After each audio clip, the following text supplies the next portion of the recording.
I'm Sarah. Sarah. Hey, I'm Tara.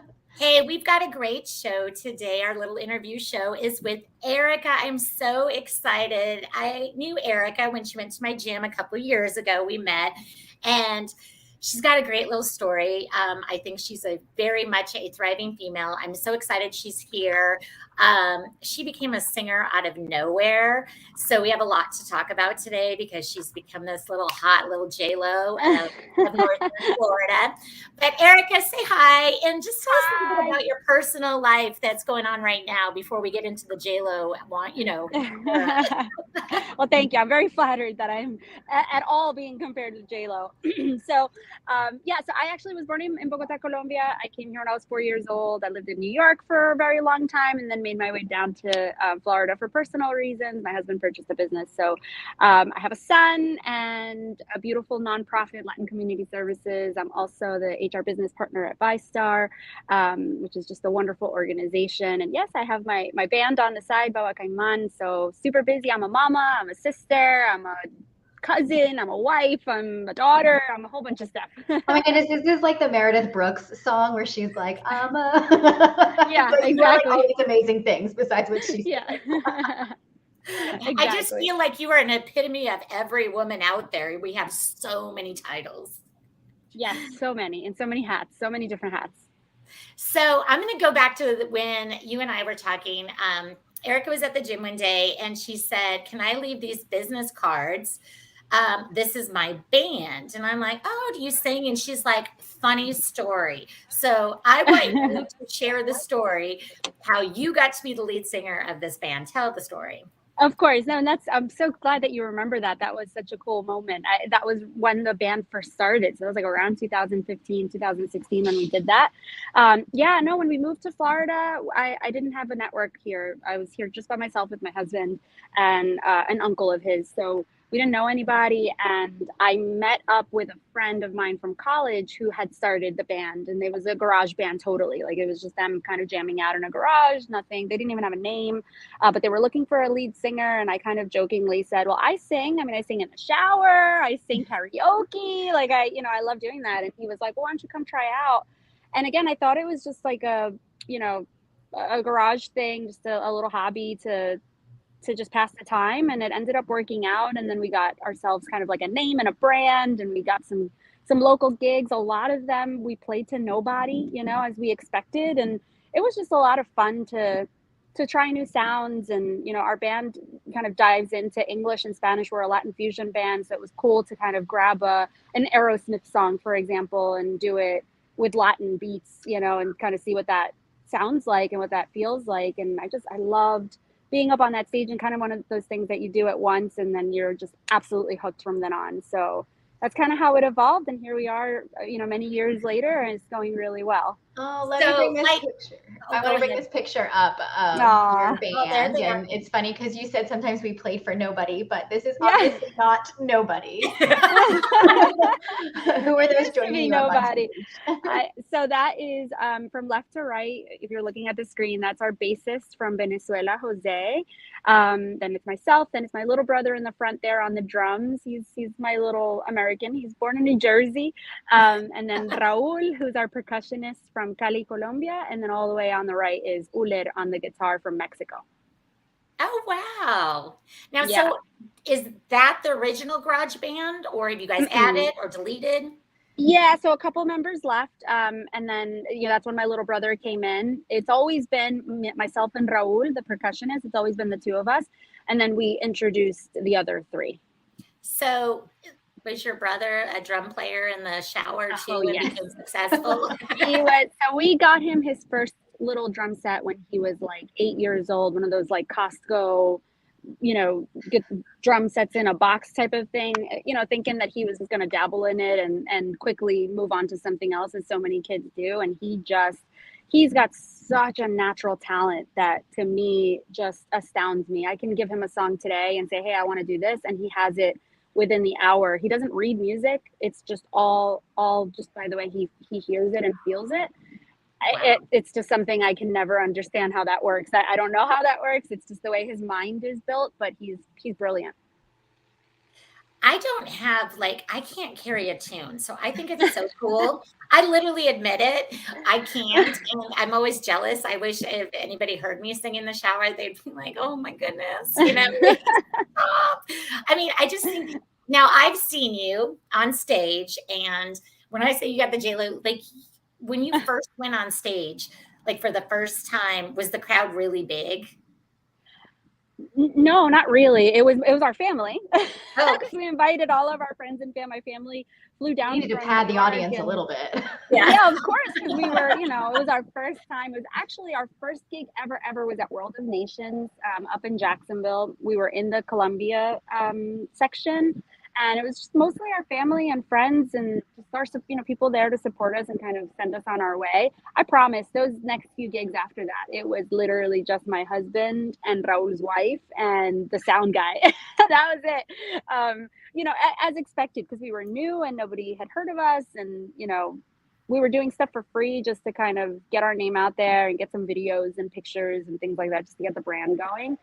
We're super fortunate now, a few years later, to be getting crowds like what you see in the picture. It's just so humbling every time, so gratifying. Yeah, we do have a video of a performance. Should we share it? Sure. Yes, it's amazing. Now, where's this at? That's in Springfield.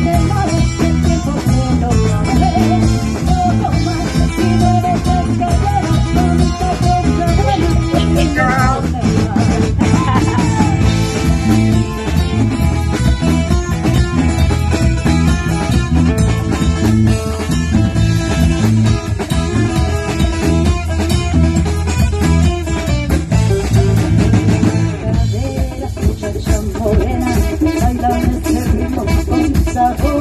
You're so sexy. Yes, you are having fun. Yeah, it's so much fun. That's actually in Springfield, up in Jacksonville, in the Springfield neighborhood. They have a monthly event that's called Music on Main. It's there in that little park. And just the neighborhood comes out and has a good time. It's on a Wednesday night once a month and it starts in April, May, and June, I believe. So when you first started, I saw you when you were down New Year's Eve in St. Augustine, that crowd was huge. And I'm like, look how far she's come. You didn't see me way in the back. I was like, yay. No, but you were spot on. You worked the crowd. You were dancing. I mean, did that develop over time? Because were you nervous the first couple times you were out there? Absolutely. Absolutely. And without having any experience, I kind of was just following, some of my idols that I've seen, right? So, Selena's obviously my all-time idol, always and forever. We do a ton of her music because I feel like every time I perform her music, it just transports me to this other place, so she was just so amazing. So I watched her incessantly for so many years and mimicked her and, just like so many other girls, in the world that just try to mirror what she does. But I kind of, as we got into the band, was looking at it less from an idol standpoint and more from how did she work the crowd? What would she say? How would she get people, how would she lure them in? Because that was the whole thing, was her performances weren't flashy. If you remember, she never wore anything crazy or spectacular. Her hair always looked the same. Her makeup always looked the same. So she wasn't about the look. She was about the feeling. How do I connect with people that way? If you notice in my gigs, I don't do a whole lot, I don't have all these flashy things and, smoke and lights and all this stuff. Cause I tell the band all the time, let's just connect with these people. That's what they want. So let's talk to them. Let's hug them. Let's hug them with our music. Let's hug them physically and let's just show them a really good time. That's what it's all about.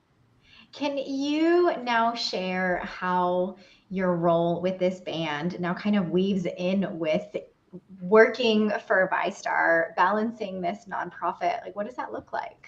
Yeah. So it's always, what pays the bills, what I say, right, is I've always been in HR, because certainly gigging does not. So I've always worked in HR. I have over 15 years of experience and I've worked for, a ton of investment banks, both in New York and here in Jacksonville. So I started my career at Lehman Brothers. I'm dating myself. So I started at Lehman Brothers, and then obviously we all know how that ended. I jumped over to Goldman Sachs, and then I went to JP Morgan, and then Deutsche Bank here in Jacksonville, and then subsequently Vystar.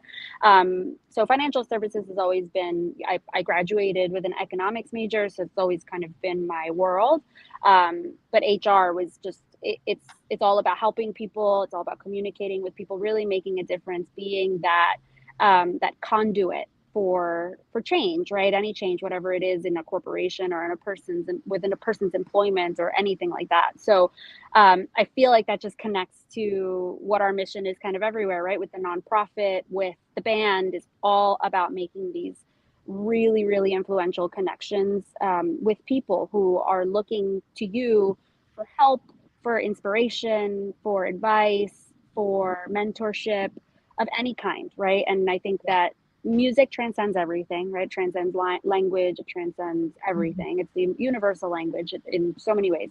But so is kind of HR, right? HR is universal. Everybody knows an HR professional. Where you work, there's HR, and that's what our role is. So I kind of try to be my authentic self, and I bring my authentic self to every part of my life. So when you are singing out there, do you feel more comfortable? I mean, I think I would have the jitters, and even though I'm good about talking in front of people, but then like adding dance moves and singing and trying to connect, I'd be like, wait, what did I just say? I forgot. Like, what do you feel the most comfortable with up there? Like, do you like singing in Spanish when you sing in English? I mean, where do you connect the best or feel the most comfortable? Sure. So I think that's two-tiered. So I think first and foremost, I started my fitness journey, and here's a little kudos to you, Sarah. I started my fitness journey right around the time that I joined Florida Get Fit. And I was in the best shape of my life when I was there. And then I got pregnant. So that was why I stopped going to the gym, was obviously I got pregnant and I got very, very big. And then I had the baby, and then, schedules and things changed, and I joined another gym and kind of went in that direction. But I've really kept up with my wellness, my health and fitness, because it is the reason why I'm able to get up there and sing and dance. The stamina that you need for that is tremendous. And granted, it's my style of performing. Many people don't. Many people stand there, stand still and sing, and that's the way they connect and communicate, and they do a wonderful job. I like to give all of myself through my dance and through singing.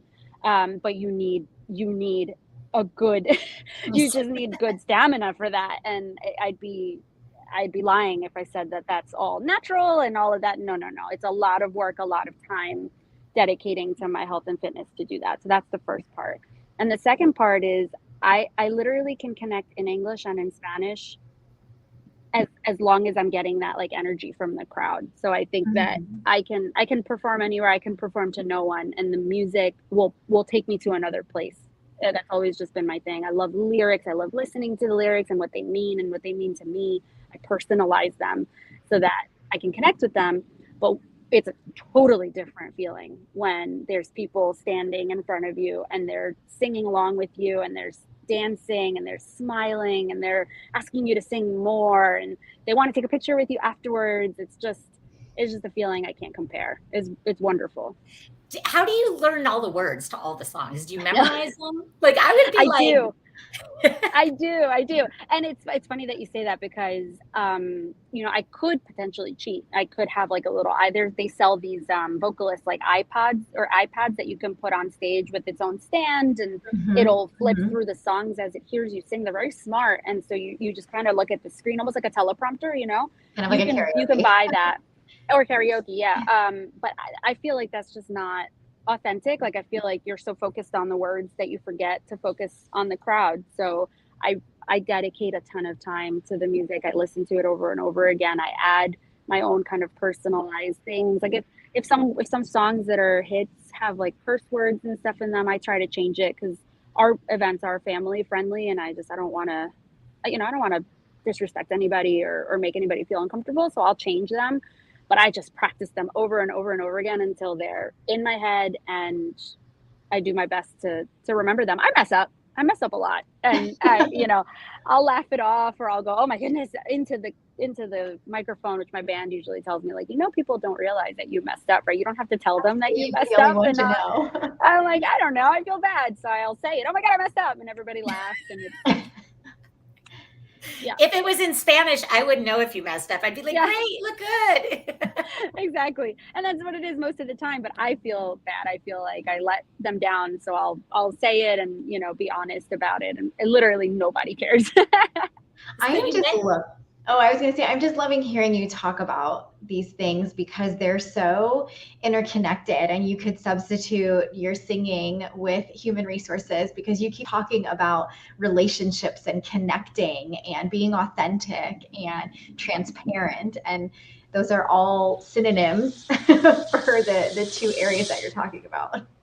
Yes, absolutely. And I think that's why, when I had started my career in back office and financial services, working in operations, kind of behind a computer all day. And when I was thinking about like what I wanted to do with my life, like where I wanted, the 2008 hit us all really hard. I was unemployed for a long time, just like seemingly the rest of the world. And I kind of thought about, well, how do I reinvent myself? Where do I want to go? Because this isn't what I want. I don't want to sit behind a computer all day.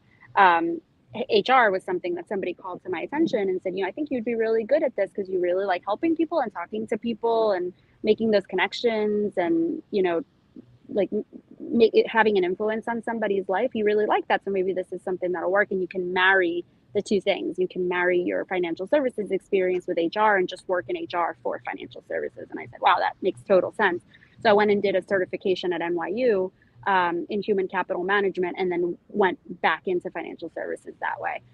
So I was able to find just kind of like that perfect marriage at the perfect time, and went in that direction. So I'm super grateful for that. And I'm proud of myself for thinking through that at such a young age and saying, okay, this is kind of what I want to do, and not being scared to be unemployed and move back in with my parents and have not a dime to my name and, say, okay, well, I got to start over. This is what it needs to be. But that brings up a good point. A lot of people are very scared to step back and start over because it does change their lifestyles at that moment. But sometimes when you do that, it creates a better opportunity for your life in a different, more positive direction. I agree. And yeah, I agree. And I think I've taken steps back to take steps forward more times in my life than anything. I mean, my life has never been a straight line, and it's certainly not been a line up. There's been a lot of lines down and a lot of stagnancy, if that's a word, just, kind of staying in place and figuring it out. And I've been laid off. I've lost my job. I've moved back in with my parents twice, all in that quest to kind of find what that path was going to be. Ultimately, I found a partner that is just amazing, who challenges me in a way that I don't think anybody ever has, and who kind of always takes my progress and my accomplishments, celebrates them with me, and then says, okay, what's next? It's not enough, like, keep going. And that push is what kind of gets us to where we are today, where I'm sitting on a field putting together a big festival that started out really, really small and now is what it is. So let's talk about that, because let's talk about that. So tell us, this festival did you create this festival because of the band? Did it all enroll? Tell us how all that happened. It was a little bit for that reason. So I think part of it was when we were doing gigs with Baba Caiman, we noticed over the past few years an influx of Latinos that were coming to see our gigs. And so we were wondering, there's been a change. There's obviously been an increase in the Latino population here in St. Johns County. Let's look into that. What does that mean? What does that look like? And then when we did our research, we realized, hey, there's never been any sort of Latin American festival or celebration here in St. Augustine. And being the oldest city in the United States, why is that? So we started to kind of talk to the community, and, there had been a couple that popped up that tried and couldn't really get it. And I think in part it was because the Latino community wasn't as big as it is right now. So when we looked into it, we said, okay, well, I think it might be the right time to do it. And yes, the band kind of gave us that initial idea.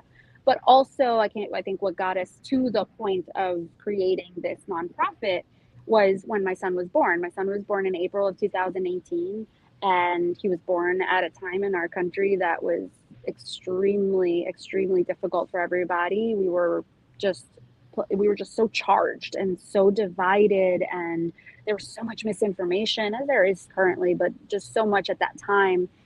So much misinformation about the Latino community that I kind of was looking at this little tiny baby and said, like, what world did I bring him into? Did I bring him into a world of division and hate and distrust, or did I bring him into a world of opportunity and diversity and education and love and acceptance? And so it was at that point that me and my husband were just kind of like, we need to do something here, because if this world doesn't exist right now for him, then maybe we can create something for him that just kind of goes beyond it. And again, it started off very small. It started off, okay, let's put Baba Caiman on a stage and let's get a couple vendors. Let's rent out a little piece of a park and we can do it there. And then, I kind of gave my husband wings. And once I gave him wings and no restraint, it turned into what we have today. So how many years has the festival been going on, and what's the growth? I mean, from start to today. I know it's big coming up. Yes. So we started it in 2018, our first festival, which we did make history in St. Augustine. We were the first Latin American festival in St. Augustine history. We got over 5,000 people to attend. And again, we didn't have any reputation of any kind. I know. Yeah, it was great. It was here at Francis Field in St. Augustine, right at the entrance of the Old Town. And we had, I think, over 40 vendors at that time. And it was wonderful. It was a great reception. And again, we had nothing to show for it, but just a project of love and a promise that we were going to do our best. 2020, we were planning on doing, the second annual, and then COVID happened and we canceled. 2021, we did the same, because though things were starting to open up a little bit, we still just didn't feel comfortable putting a ton of people on a field. So we canceled again. And then this year we were like, okay, I think it's time. Everybody is, kind of well-versed on what they need to do to keep themselves safe. And, we'll do our best to keep people safe on the field, but I think it's time to get back out there. So here we are. So what should people expect about this Latin festival? Now, is it just Latin businesses that are vendors, or is it open to everybody? You guys are going to have your band? Is other bands there? Tell us about it. Yeah, so it is absolutely an authentically Latin American festival. So we have over 75 vendors this time around, all authentic Latin American handcraft vendors. So you're going to find the most traditional stuff in terms of merchandise, in terms of food, like hats and clothes and everything that you can possibly imagine. We have over 75 of them. We have 4 bands. They're all Latino too. We have Inéditos del Vallenato, which is kind of folkloric Colombian music that's coming from Miami. Fuchsia Funk Band, which is a Spanish rock band coming from Mexico. So they're coming from Mexico to attend our festival. Baba Caiman also. And then our headliner is 2021 Grammy Award winners for Best Tropical Album, Grupo Nietzsche, which is a salsa band that has been around for over 40 years. Holy cow, that's amazing. Yeah, we grew up with them. We grew up with them in my family. I mean, in our family, they're our idols. They are like just a staple of Colombian households. So we are super excited to have them. But we also have kid games. We have traditional kid games like piñata, baseball clinics, soccer clinics. We have an art mural competition. There's just a ton to do, and so much food. We have over 11 food trucks. So we have a lot of food. And that's Saturday, 10 a.m. That's this Saturday, yes, 10 a.m. to 10 p.m. Where is it going to be located? Francis Field. It's right at the entrance of the Old Town, right across the street from the municipal parking lot. So for all our people in the Florida area close to St. Augustine, they should be there because it's open to the public. Is it free to go? It's $10 general admission. If you purchase your tickets online, if you purchase them at the gate, they're $15. And VIPs are actually sold out. So I can't believe I'm saying those words, but that is the case as of today. So we're super grateful for just all the love and support. What's the time frame? 10 to 10. 10 to 10. Wow, it's an all-day event. That's so exciting. And this is a nonprofit. Yes, Latin Community Services is our nonprofit. I'm the CEO of Latin Community Services, and that's the nonprofit that puts together Unidos en la Música. But we also do dance workshops throughout the year. We do galas throughout the years to raise funds. We look forward to doing more. Obviously, we started it during COVID, so a lot of the different activities that we wanted to do, we couldn't because of social distancing and things like that. But as the world opens up, we look forward to doing many more events in the community. So I'm just going to have a quick bleep on that. You said that you raise funds for, what do you guys raise funds for when you guys for the nonprofit? Yeah, for the nonprofit. It's to give back. So all the funds that we raise, even the festival, we don't make a dime off of it. We don't pay ourselves. Everything gets injected back into the nonprofit to make the next year's festival bigger and better, to have more programs, Zumba, different types of workshops, different dance workshops. We want to in the future do networking and resume building for folks who maybe don't speak English, that sort of thing. We want to try to do like bilingual sessions and things like that. Yeah, but obviously none of that is free. You got to rent space, you got to rent equipment, you got to do all these things. So all of the funds go towards putting together these sorts of programs and making them bigger and better. So you've really you're using this nonprofit to find several different ways to make awareness to the Latin community. Yes, that's exactly right. Are you concentrating just on the St. Johns County area? Are you guys trying to expand to other areas? We are concentrating on the St. Johns area mostly because it's where we live. It's the area that we know. It's where we want to leave a legacy. I think that St. Augustine has a deep-rooted history relating to Latin America and Latin American customs and culture. I don't think a lot of those stories are really highlighted. I think, St. Augustine is very heavy into the Spanish history, which it should be. That's kind of the bloodline of St. Augustine. I 100% agree with it. But I think there's something to say about the Latino undertones of the city as well, right? We have a ton of Mayan, Aztec, Taino, South American, Mexican roots here that aren't highlighted or talked about. We also want to highlight, and we are actually super fortunate to count on the sponsorship of the National Park Service and the National Park Foundation, who's sponsoring us in hopes that in the future we're able to work together to translate a lot of the things that are in the Castillo de San Marcos, the Matanzas Fort, so that it's accessible to Latinos, right? So that we can engage with them and tell the story and tell those kind of untold stories of people that were behind the scenes. So, and you said yourself, you found a need that was not being addressed here. Exactly. We found it, we hear it, we feel it. Now it's kind of time to do something about it. I love it. I love what you've done with your energy and your passion towards. I think it's great that you've taken your band, your garage band, your gigging, as you call it. I love that word. I'm gigging. And you've just blown up with a lot of ideas for the Latin community. So as our last question to kind of wrap things up, you are a true, like we're going to say Jill of all trades. We're not going to say Jack of all trades. What would you recommend to our viewers or to anybody else on what you're doing? Like what are those pearls of wisdom I always like to ask? Yeah, I think I kind of touched on it before. Do not ever be scared to start over. Do not ever be scared to take those 2 or 3 steps back if you feel like your mission is bigger than where you are in the moment. Sometimes it's really overwhelming. I have fallen victim to feeling insufficient, inadequate at those times that I've been forced for life reasons to stand still.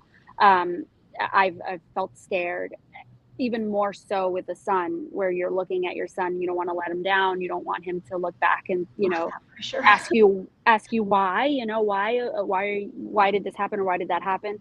I kind of, the pandemic I think also taught us so much about doing the right thing even when you're kind of the only one doing it, right? And one of the things that we constantly repeated to ourselves when things just got so crazy was, my son's going to read about this in his history books in the future. And he's going to look to me and he's going to ask me, well, what did you do? What did you do during this time that everybody was so divided, so hateful, so judgmental? What did you do?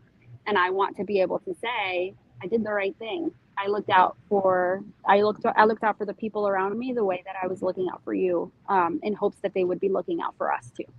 And I think, Erica, I think that's I think all females out there that are mothers, we start to make every decision based on our children, like how our choices, how we're going to impact them, or even what we do in, you know, our environment around us. I think that's huge. And we always step back and we think of ourselves, but then when you have a kid, you're like, wait a minute.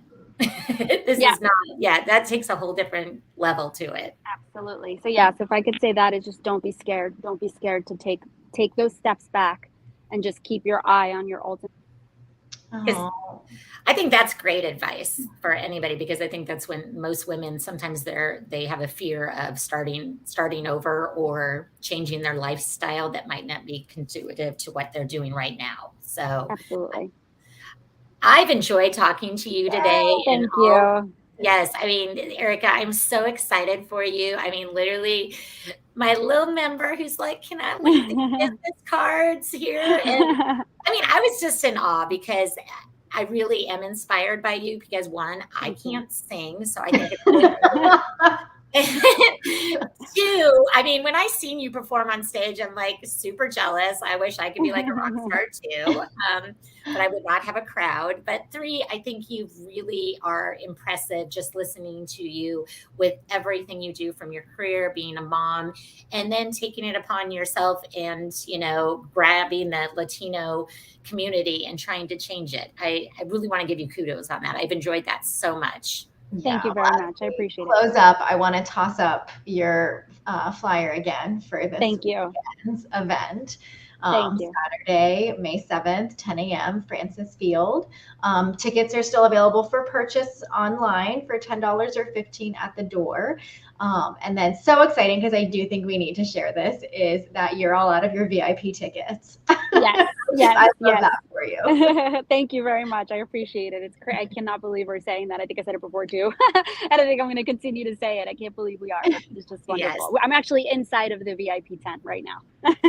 Oh, and so are we. We're pretending. All right. Well, thank you so much. Thank you, Erica. Have a good luck. Good luck on Saturday. I think it's going to be a success. Thank you for being on the show. I appreciate it. Thank you so much. Have a good day. Bye-bye.